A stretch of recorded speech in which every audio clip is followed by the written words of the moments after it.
What went রং? মমতা বন্দ্যোপাধ্যায় কোনটা ঠিক ঠিক করলেন এবং এই ইলেকশনে বাংলায় আপনার মতে বিজেপি কোন জায়গাটা ক্লিক করতে পারলো না? আমি বাম আলাদা করে রাখছি, কারণ বাম নিজেদের একটা মোটো নিয়ে এগিয়েছে যে নিজেদের কতটা ভোট কাটতে পারি বা কতটা ভোট পেতে পারি, সেটা সেটা সেটা আলাদা বিতর্ক। জিষ্ণু, প্রথম যেটা হচ্ছে যে এটা অনস্বীকার্য, রাজনৈতিক বিশ্লেষক হয়ে বলছি যে পশ্চিমবঙ্গে যে ধরনের, যেটাকে আমরা জনমোহিনী নীতি বলি বা ওয়েলফেয়ার মেজার বলুন, বা জিষ্ণু বাবু যেটাকে একটু আগে বলছিলেন যে মানে কিছু হিন্ট দিন যে মানে কারণটা কি, এটা তো তার কারণটা হচ্ছে এটা শুধুমাত্র পশ্চিমবাংলায় হচ্ছে এমনটা না, আপনি ভারতবর্ষের প্রত্যেকটি রাজ্যে, এমনকি কেন্দ্র সরকারেরও এরকম অনেক নীতি আছে। এটা হচ্ছে একটা নতুন form of delivery of welfare and governance. Mamata Bandyopadhyay যেটা করতে পেরেছেন খুব সাকসেসফুলি, সেটা হচ্ছে এই টাকাটা মানুষের কাছে পৌঁছে দিতে পেরেছেন এবং এই কৃতিত্বটা উনি নিতে পেরেছেন, যেটা সরকার নয়, এটা দিদি দিচ্ছে। এই প্রচারটাও তো আমরা দেখছি যে রাজনৈতিক নেতারা করছেন, যে এই যে আপনার স্টিকারগুলোকে বদলে দেওয়া, এটা তো একটা নতুন ধরনের রাজনীতি চলছে। উজ্জ্বলার গ্যাস প্রধানমন্ত্রী দিয়েছেন, লক্ষ্মীর ভাণ্ডার মমতা ব্যানার্জি দিয়েছেন, এই প্রচারে মমতা ব্যানার্জি জিতেছেন, এটা হচ্ছে নাম্বার ওয়ান। দ্বিতীয় কথা, এটা আমাদের বুঝতে হবে, আমি জিষ্ণুবাবুর সাথে একমত, যে এই যে ধরুন 1000 টাকা, 500 টাকা, 1500 টাকা, এটা এত গুরুত্বপূর্ণ কেন না? সত্যিই পশ্চিমবঙ্গের গ্রামাঞ্চলে দারিদ্র্য প্রচণ্ড।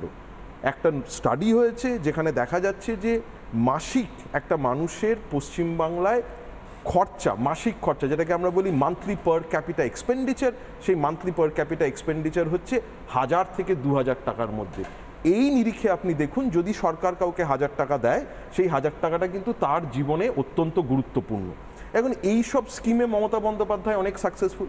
দ্বিতীয় আমার যেটা মনে হয় সেটা হচ্ছে যে এই যে ধরুন 100 দিনের কাজের টাকা বন্ধ হওয়া এবং পশ্চিমবঙ্গ সরকার ইলেকশনের আগে সেই টাকাটা দেওয়া, এবং এই যে কেন্দ্র বনাম রাজ্যের যে একটা দ্বৈরথ, সেই দ্বৈরথে মমতা বন্দ্যোপাধ্যায় এবং তার দল এটা সাকসেসফুলি মানুষের কাছে নিয়ে যেতে পেরেছিলেন, যে কেন্দ্র বাংলার প্রতি বঞ্চনা করছে, আমি বাংলার মানুষের পক্ষে দাঁড়িয়েছি।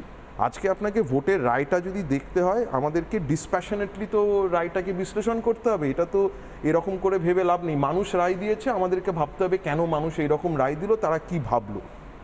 আর দ্বিতীয়, মানে একটা জিনিস ভুললে চলবে না, যে ভারতবর্ষে আনএমপ্লয়মেন্ট মানে চাকরি না পাওয়ার হার অত্যন্ত হাই। এটা শুধু পশ্চিমবঙ্গ না, ভারতবর্ষে, আর পশ্চিমবঙ্গে তো প্রচণ্ড আনএমপ্লয়মেন্ট রেট খুব হাই। সেইখানে দাঁড়িয়ে যে কোনো সরকারকে এই ধরনের নীতি নিতে হচ্ছে। আমাদের রাজ্যে শিল্পের অবস্থা খুব খারাপ, ওই ক্ষুদ্র এবং মাঝারি শিল্প, ইনফর্মাল শিল্পই আছে। সেই জায়গা থেকে এই রকম একটা, মানে তৃণমূল সাকসেসফুলি যেটা করতে পেরেছে, এই জায়গাটাকে তারা অ্যাড্রেস করতে পেরেছে এবং মানুষকে এটা বোঝাতে পেরেছে যে আমরা আছি বলেই তোমাদেরকে সাহায্য করছি।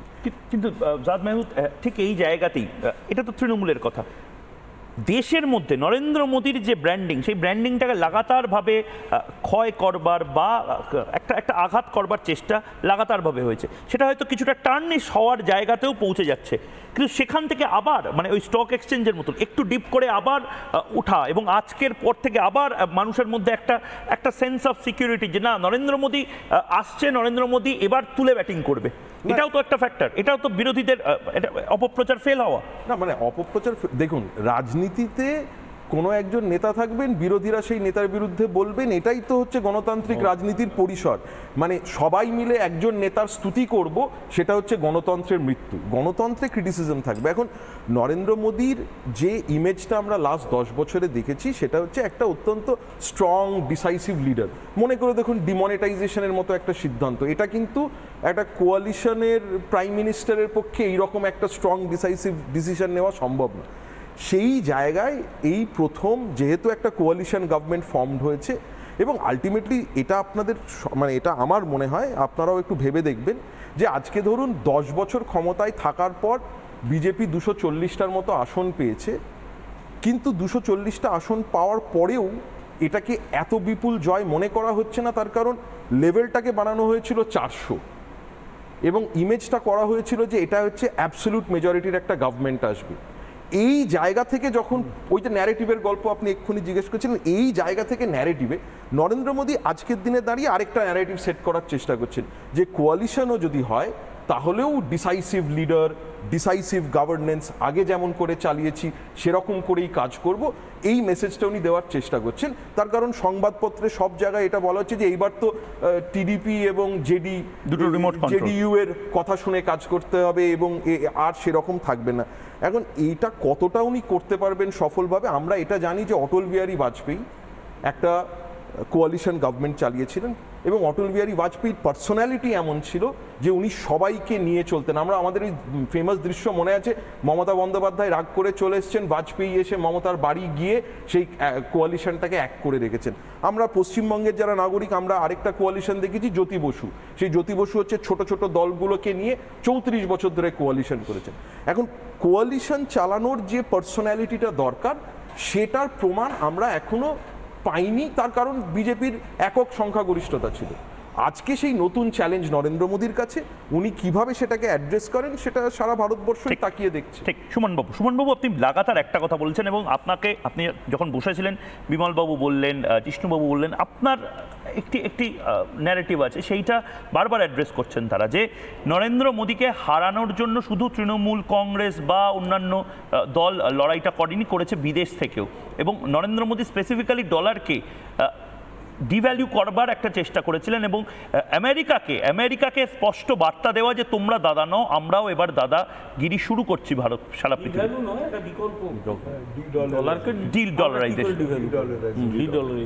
আমার বক্তব্য হচ্ছে, যেহেতু এতগুলো ক্রিকেটের উদাহরণ দেওয়া হলো, আমার মনে হচ্ছে আমাদের ওয়ার্ল্ড কাপটা দেখা উচিত।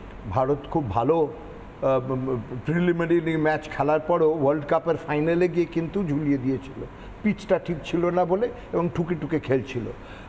আমি তো মনে করি না এই সরকার যদি কোনো লোক দু পায়ে যদি চলে দৌড়তে পারে, কিন্তু 3 পায়ে ক্রাচ নিয়ে চলা সম্ভব নয়। এটা বিকশিতের দিকে যাচ্ছে না, বিলম্বিত লয়ে যাচ্ছি আমরা, এটা নির্ঘাত সেই আশ্বাস আমি পাচ্ছি। আমি তো মনে করতাম যদি ওনার কাছে কেউ অ্যাডভাইস করতেন, ওনার এবার দান ছেড়ে যারা 3 পায়ে যারা দাঁড়িয়ে আছে তার জায়গায় যেখানে গেট ফর্ম করে গেছে, ডিফারেন্ট আইডিওলজি কী কারণে কীরমভাবে একসঙ্গে জুটলো, তাদের চালানো উচিত। 2 মাসের মধ্যে বা 2 বছরের মধ্যে সেটা চলে যাবে। তখন যেরকম ব্যাঙ্গালোর হয়েছে, বিরাটভাবে লোকে বুঝতে পারতো, দাঁত না থাকলে দাঁত বোঝা যায় না, যে কেন একটা কঠোর সরকার দরকার দেশ চালানোতে গেলে। এবার আমি ইন্টারন্যাশনাল লেভেলের যেই আলোচনাগুলো করতে চাই, এটাই ছোটোভাবেই বলা যাবে না, এর জন্য আলাদা তুমি একটা সভা করো, আমি বিস্তারিতভাবে বোঝাবো। আপনি এখনো কনফিডেন্ট যে এটা একটা বড় কারণ? এটা একটা বিরাট কারণ। যদি বিরাট কারণ না হয় তাহলে এটা বোঝাও তুমি, এয়ারপোর্টে একটা সিকিউরিটি গার্ড একটা এমপিকে চড় মারার সাহস পেল কি করে, তার পেছনে কে বলছেন? না, আমি তো বলছি আফজাল গুরু আজকে পার্লামেন্টে করেছে বলে তাকে বলিদান দেওয়া হয়েছে। কি করার চেষ্টা করেছিলেন? 500+ পার্লামেন্টেরিয়ানকে মারার চেষ্টা করেছিলেন। এ তো একজন পার্লামেন্টেরিয়ান। পুরস্কার কে দিল? একজন ইন্ডাস্ট্রিয়ালিস্ট বললো তাকে টাকা দেবেন, একজন কুস্তিগির বললেন ঠিক করেছেন। এটা তো খালি একটা এমপিকে করা হচ্ছে না, এটা পার্লামেন্টের উপর চার্জ। আমি অবাক হয়ে যাচ্ছি যে প্রত্যেকটা পার্টি, এখন তো ইলেকশন ওভার হয়ে গেছে, তারা কেন এটাকে অপোজ করলো না? তারা কেন বললো না this is the charge on Indian democracy? তাহলে এইবার আমরা আশকারা পাবো, যাকে আমার পছন্দ না রাস্তাঘাটে দেখলেই তাকে থাপ্পড় মারবো, তাহলে সেটা তো চলুক। এটা কি গণতন্ত্র? ইলেকশন হয়ে গেছে, একটা পার্টি বলেনি এটা এত বড় অন্যায় হয়ে গেল। এর থেকে বোঝা যাচ্ছে যে এই যে থাপ্পড় মারার সাহসটা পেল, এর পেছনে মদত আছে এবং এইখানে ইন্টারন্যাশনাল ইনফ্লুয়েন্স আছে। মানে তুমি এখন গদি পাওয়ার পরও তোমার কোনো এমপিকে আমরা রাস্তাঘাটে অপমান করব যাতে তারা দমে থাকে। আর দ্বিতীয়ত, আমরা যখন ইলেকশন নিয়ে বলছি কি করে জিতলো, অনেকগুলো ফ্যাক্টরস আছে। উনি যেগুলো ভালো করে বুঝিয়েছেন যে যেরমভাবে বেরোজগারি, যেরমভাবে দারিদ্রতা এখানে আছে, সেখানে অর্গানাইজ সেক্টরের চাহিদা দিয়ে দিতে পারছি না, পেনশন দিতে পারছি না, চাকরি দিতে পারছি না, এটা কোনো ফ্যাক্টরই নয়। আসল ফ্যাক্টর হচ্ছে বেশিরভাগ লোক, বিশেষ করে পশ্চিমবঙ্গে, কোথার থেকে রোজগার করে? ফ্রম দ্য অর্গানাইজ সেক্টর না, ফুটপাথ থেকে করে। এবং তারা জিএসটি দেয় না, তারা হাপ্তা দেয় লোকাল পার্টিকে, তাদের কাছে বয়ে গেল, কেউ মাইনে পেল কি পেল না।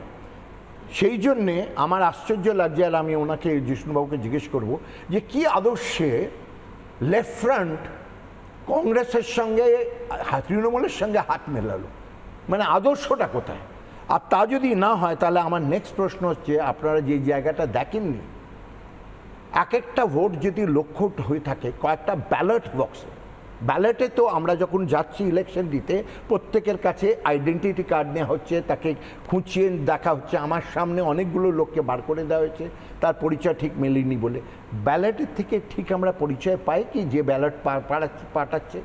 এবং এইখানে প্রত্যেকটা কনস্টিটিউয়েন্সিতে 1 থেকে 7 লক্ষটা ব্যালট এসেছে, সেই দিকে কেউ নজরই দেয়নি। ব্যালট কি করে আসছে? এবং আমি যদি আজকের ইলেকশন করি অ্যান্ড ব্যালট থেকে যদি আমি ভোট করি, আমি পুরো উল্টো দিতে পারি। এখন সেটা আলোচ্য বিষয় নয় কেন? ইভিএম যদি আলোচ্য বিষয় হয়, ব্যালট বক্সে কেন ভোট নেওয়া হবে না? যেটা পোস্টাল ভোট আসছে তার উপর প্রশ্ন হয়নি কেন? কিন্তু যে প্রশ্নটা বারবার উঠে আসছে, আমার তো মনে হয় এবার অসন্তোষের দিকে, মানে আপোষ করার দিকে। আপনি বলছেন অ্যানার্কি করার একটা চেষ্টা হবে এবার? অ্যানার্কি তো হচ্ছে। এর সাহস কি করে? আপনার বাড়িতে মনে করতে পারেন যে আপনি সিকিউরিটি গার্ডের কাছে থাপ্পড় খেলেন আপনি যে বাড়িতে ঢুকছেন? না, আপনার কথা যদি এখন পছন্দ না হয়, আমি এটা অন্তত আশ্বস্ত করতে পারি, রিপাবলিক বাংলার কোনো সিকিউরিটি এসে আপনাকে আক্রমণ করবে না। এটা করা উচিত না। হামলা করেনি, শুনলাম একটা কৃষক সংগঠন নাকি কালকে মোহালিতে মিছিল করবে ওই মেয়েটির সমর্থনে। Just imagine. এবং